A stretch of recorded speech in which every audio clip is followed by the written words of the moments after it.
नमस्कार। मैं मिथिलेश कुमार, आपके अपने इस प्यारे से यूट्यूब चैनल SIS जिसका नाम है स्मार्ट इंडिया स्टडी में आप सभी लोगों का स्वागत एवं अभिनंदन है।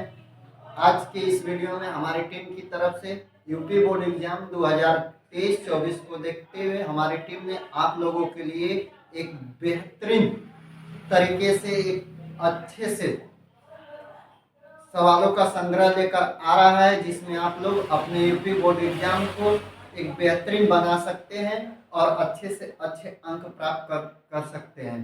तो आज की इस वीडियो में हम आप लोगों के लिए लेकर आए हैं मैथमेटिक्स से संबंधित एक नए टॉपिक्स, जो कि क्लास 6 to 8 के लिए सबके लिए 6 to 8, 9, 10, 11, 12 यानी 6 to कहा जाए तो 6 to 12 के लिए गणित में मोस्ट इम्पॉर्टेंट होता है, जो कि गणित का एक बैकबोन माना जाता है।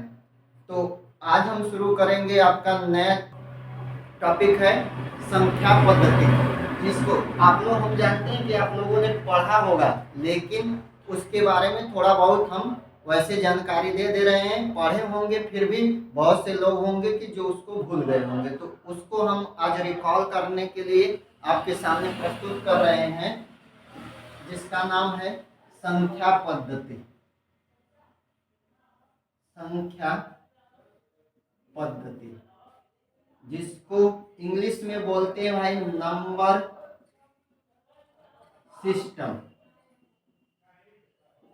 नंबर सिस्टम, संख्या पद्धति मतलब नंबरों का एक सिस्टम होता है। जैसे हर एक चीज की जितनी भी यहाँ पे प्रक्रियाएं हैं, सबका एक सिस्टमैटिक ढंग से किया जाता है। उसी तरह संख्याओं का भी एक सिस्टम होता है, जिसको हम संख्या पद्धति कहते हैं। अब भाई संख्या पद्धति में जो होता है कि सबसे पहले हमें गणित में संख्या की जरूरत होती है। तो अब इसमें सबसे पहला टॉपिक होगा हमारा संख्या। संख्या क्या होता है, जिसको हम नंबर बोलते हैं, नंबर। अब संख्या क्या होता है भाई? संख्या का मतलब कि संख्या एक ऐसी चीज है जिससे हम किसी वस्तु या अवयव को गिन सकते हैं। जैसे आप लोगों ने आपके अपने घर पर या मार्केट में या कहीं भी जाते हैं, तो कोई भी वस्तु होता है तो उसको क्या कहते हैं, उसको नाम लेकर बुलाते हैं और उसकी संख्या को बताते हैं। जैसे अभी कहना हो 5 आम, तो क्या कहेंगे? 5 आम, 10 रोटी, 2 केले, 1 पेंसिल, 2 किताब, 7 पेन। यानी ये सब क्या है? ये सब संख्या है।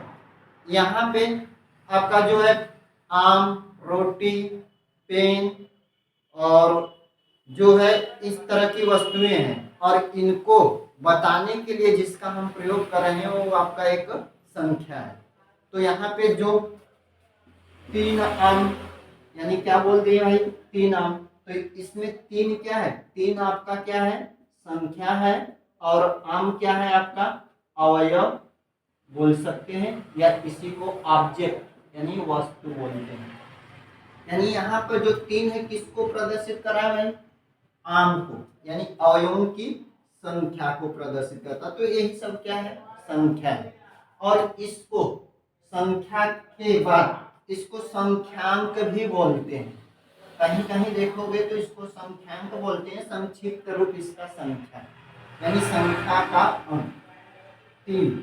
यानी इस प्रतीक को हम क्या बोलते हैं भाई? संख्यांक भी बोलते हैं। इसी प्रतीक को संख्या, संक्षिप्त में संख्या बोलते हैं। आइए दोस्तों, चलते हैं हम अब के टॉपिक संख्या पद्धति। संख्या पद्धति में हम लोगों ने संख्या पढ़ चुका है, संख्या। तो संख्या जो होती है भाई, अब हमको पढ़ना है संख्या के प्रकार, types of number. Types of number यानी संख्या के प्रकार। अब संख्या के जो प्रकार होते हैं, संख्या मुख्य रूप से आपकी 2 प्रकार की होती है। कितनी प्रकार की भाई? 2 प्रकार की। पहली आपकी होती है वास्तविक संख्या। वास्तविक संख्या जिसको बोलते हैं रियल नंबर। क्या बोलते हैं? Real number. वास्तविक संख्या दूसरी होती है काल्पनिक संख्या। काल्पनिक संख्या जिसको बोलते हैं इमेजिनरी नंबर।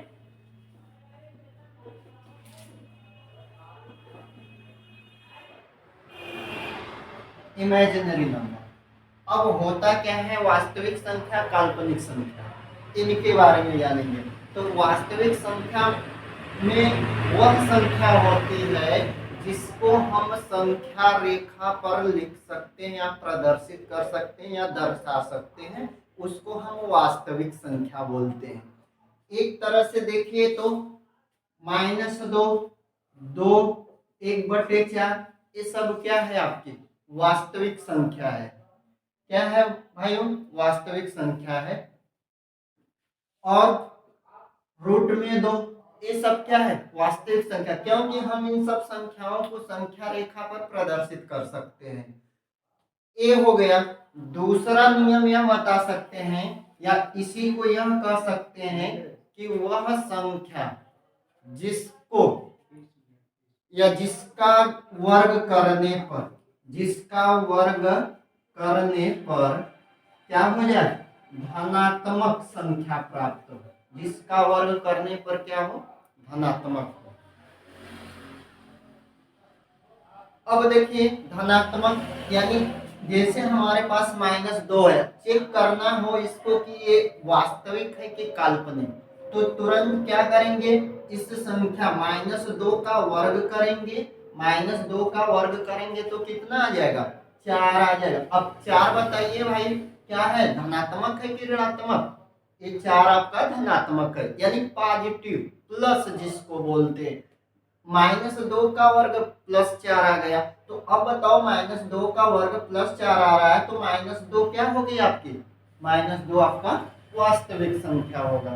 तो इस प्रकार कह सकते हैं, एक परिभाषा यह भी दे सकते हैं कि ऐसी संख्या जिसका वर्ग करने पर धनात्मक संख्या प्राप्त हो उसे हम वास्तविक संख्या कहते हैं।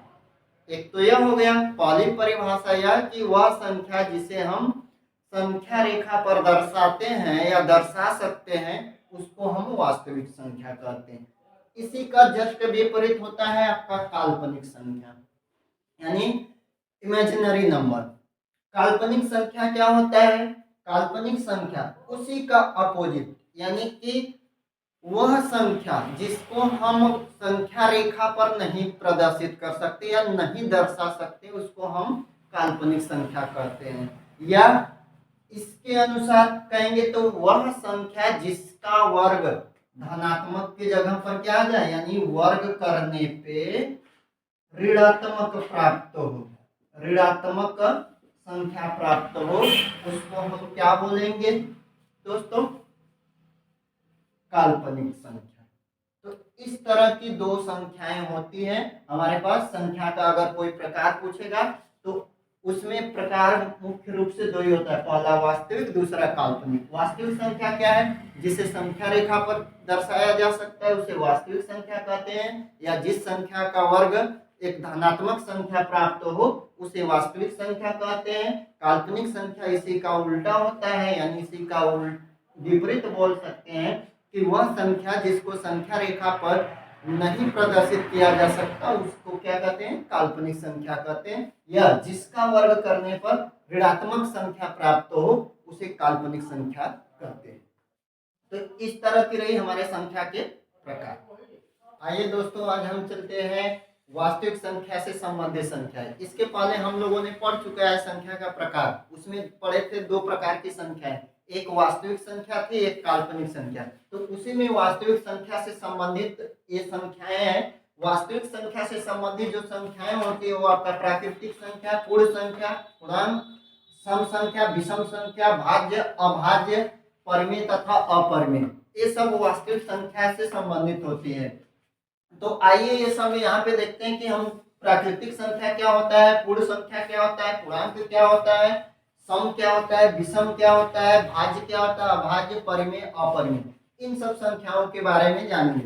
तो प्राकृतिक संख्या, प्राकृतिक संख्या कह सकते हैं कि वह संख्या जो एक से प्रारंभ होती है उसे प्राकृतिक संख्या कह सकते हैं, या कहेंगे कि गिनती की संख्याओं को हम प्राकृतिक संख्या कहते हैं। गिनती की संख्याएं कहाँ से प्रारंभ होती है दोस्तों?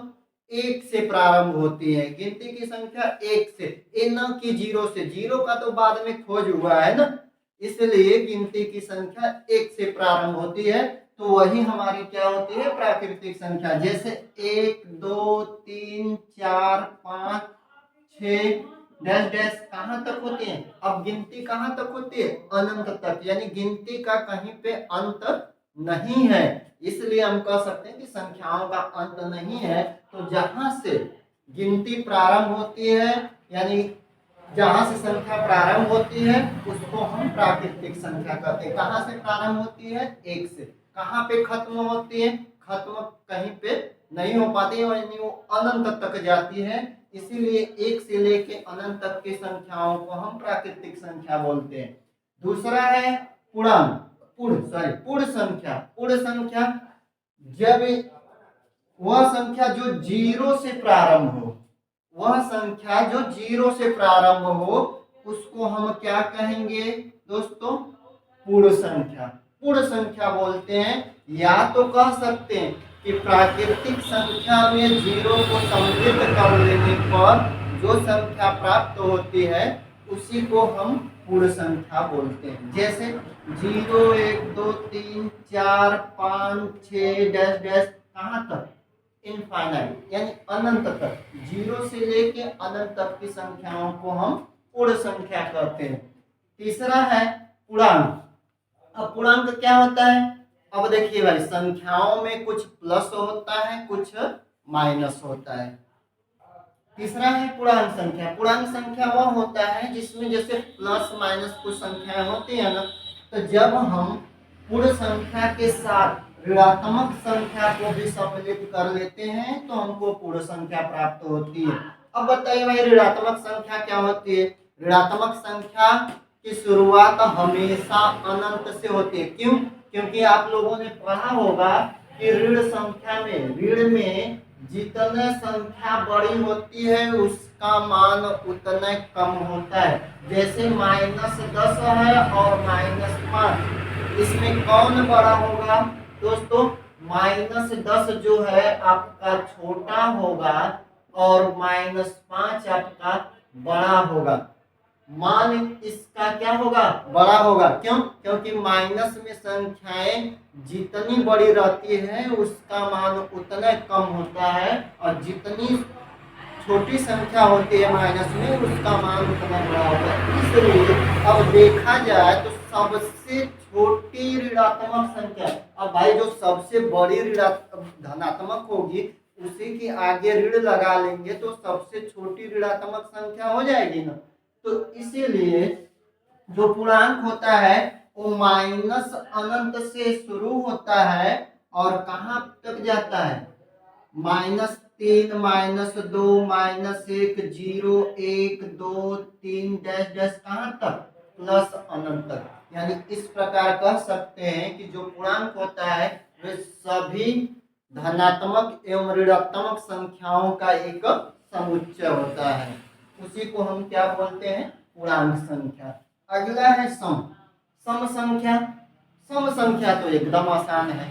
सम संख्या वह संख्या होती है जो 2 से पूरा पूरा कट जाए। अर्थात कह सकते हैं कि सम संख्या वह संख्या है जो 2 से पूर्णतः विभाजित हो जाए। जैसे देखो भाई, विभाजित का मतलब अगर जिस संख्या में हम 2 से भाग दे रहे हैं तो उसमें शेषफल 0 आना चाहिए, तब हम कह सकते हैं कि वो संख्या 2 से विभाजित है।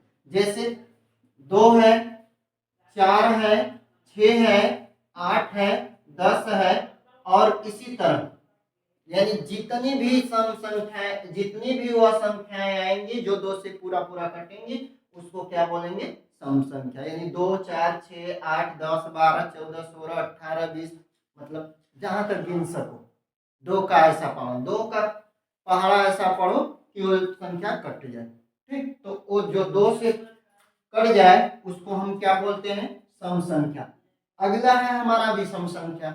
विषम संख्या इसी का अपोजिट होता है, मतलब उसी का उल्टा। सम विषम।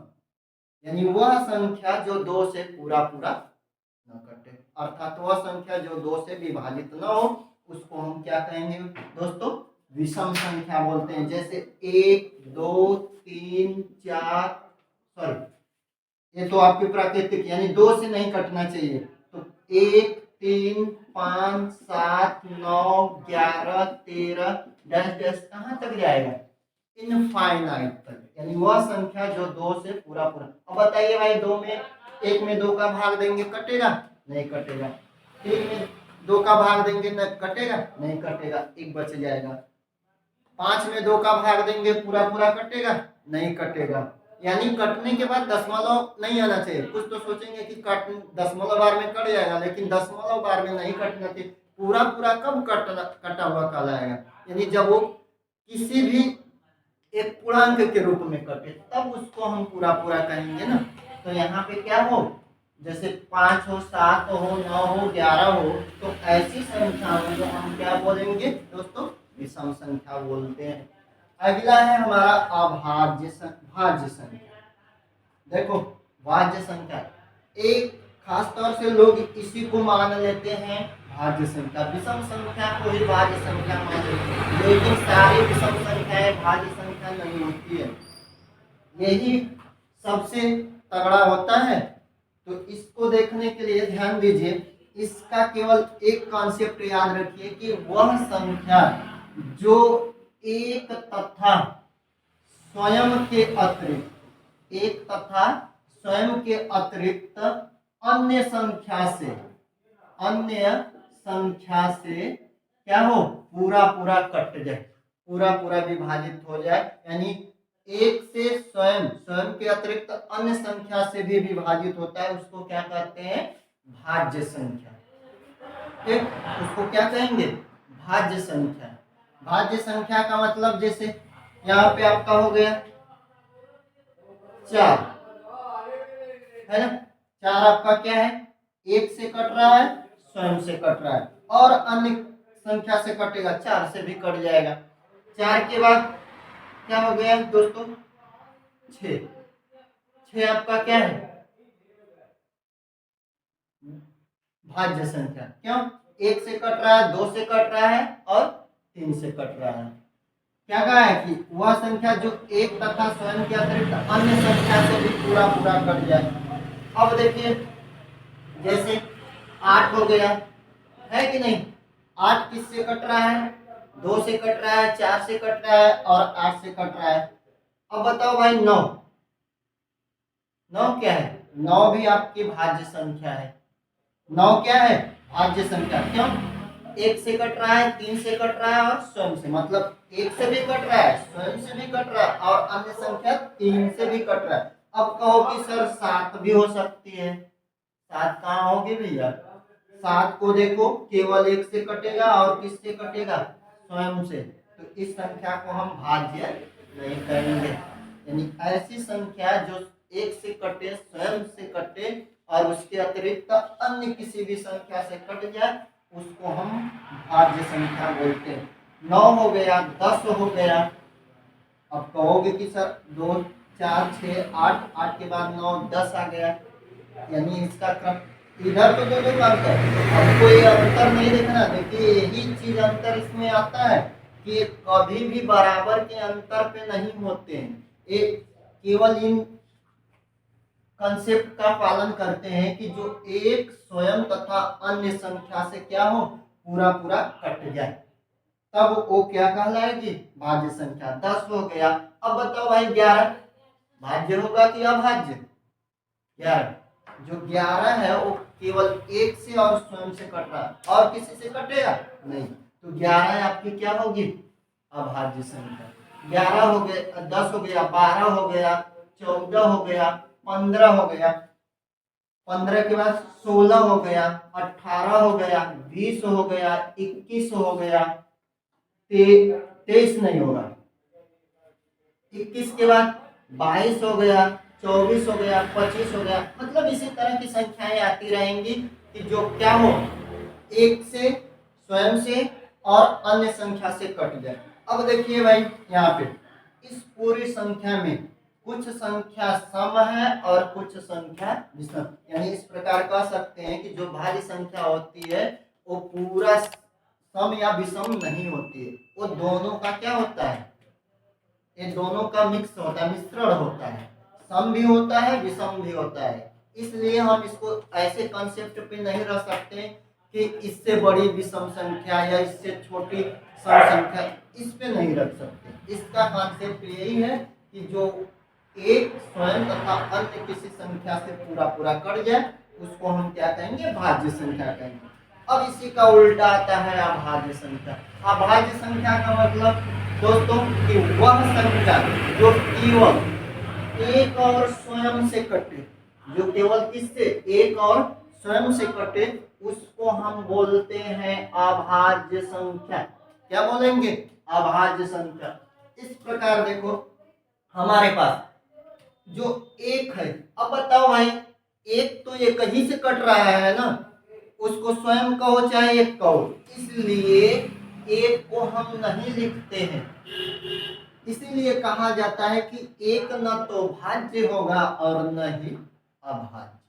तो जो अभाज्य संख्या शुरू होती है वो कहां से शुरू होगी, वो 2 से होगी। क्यों, क्योंकि इसके एक तरीका तो यह पहचानने का है कि जिसके केवल 2 गुणनखंड हो, जिसके कितने गुणनखंड हो, केवल 2 गुणनखंड। अब बताओ भाई, एक के 2 गुणनखंड हो पाएंगे, एक के तो केवल एक ही गुणनखंड एक है ना, तो इसलिए एक क्या हुई, एक तो पहले ही से पता है कि एक भाज्य नहीं है कि नहीं, तो अब अभाज्य भी नहीं हुई, तो इसलिए कह सकते हैं कि एक न तो भाज्य है और न ही अभाज्य।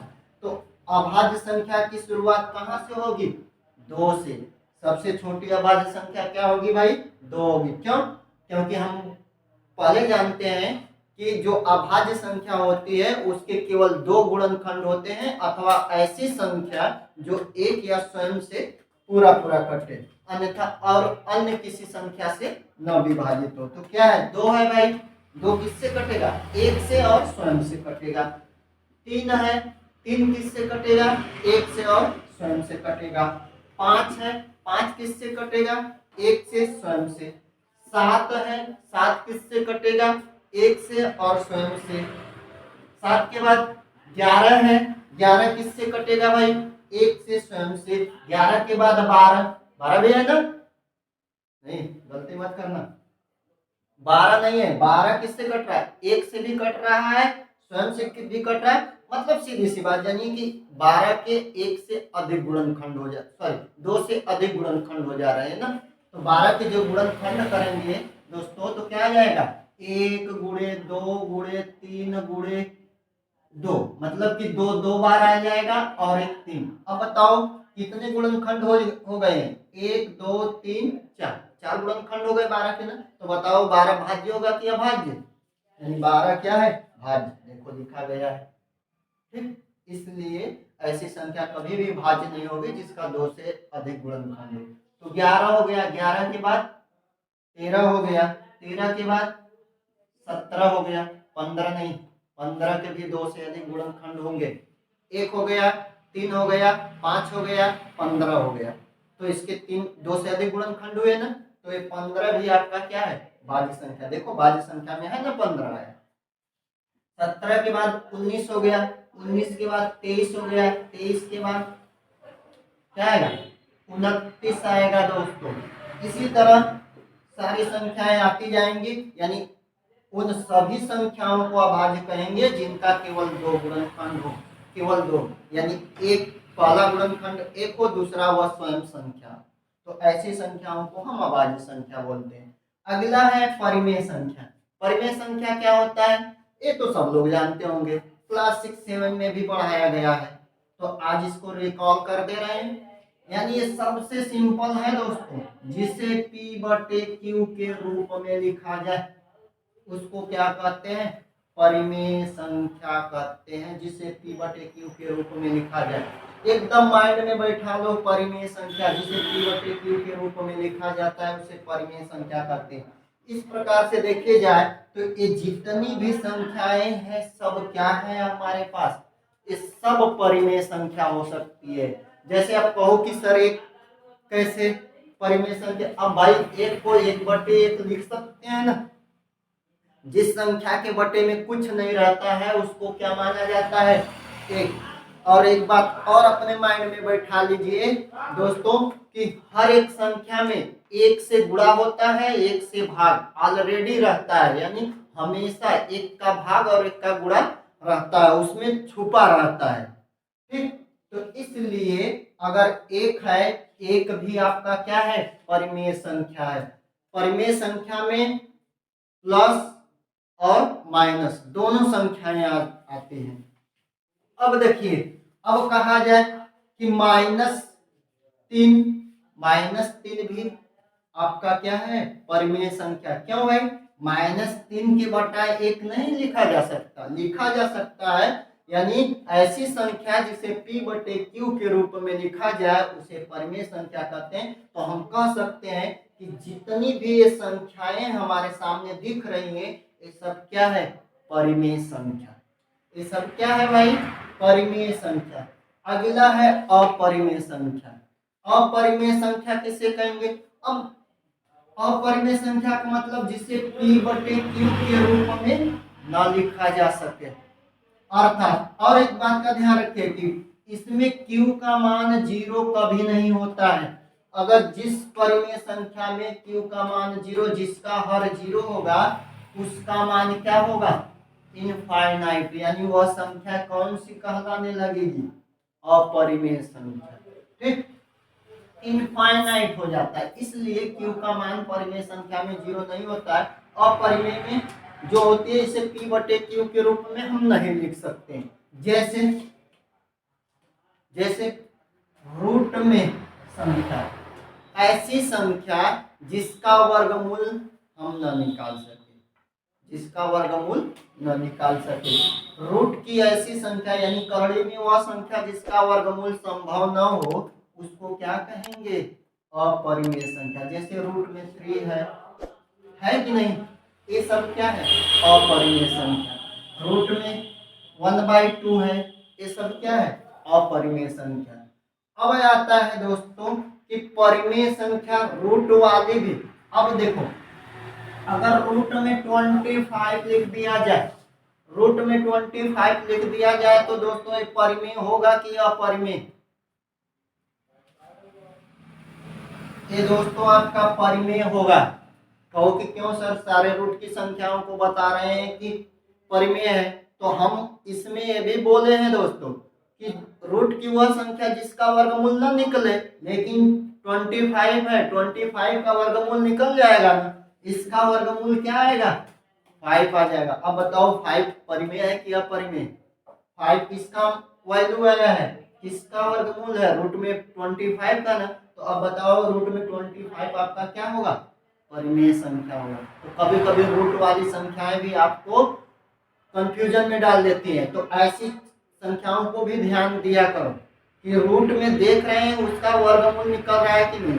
तो इसीलिए बता दिए हैं पहले कि ऐसी संख्या, रूट की वह संख्या जिसका वर्गमूल न निकले उसे अपरिमेय संख्या कहते हैं।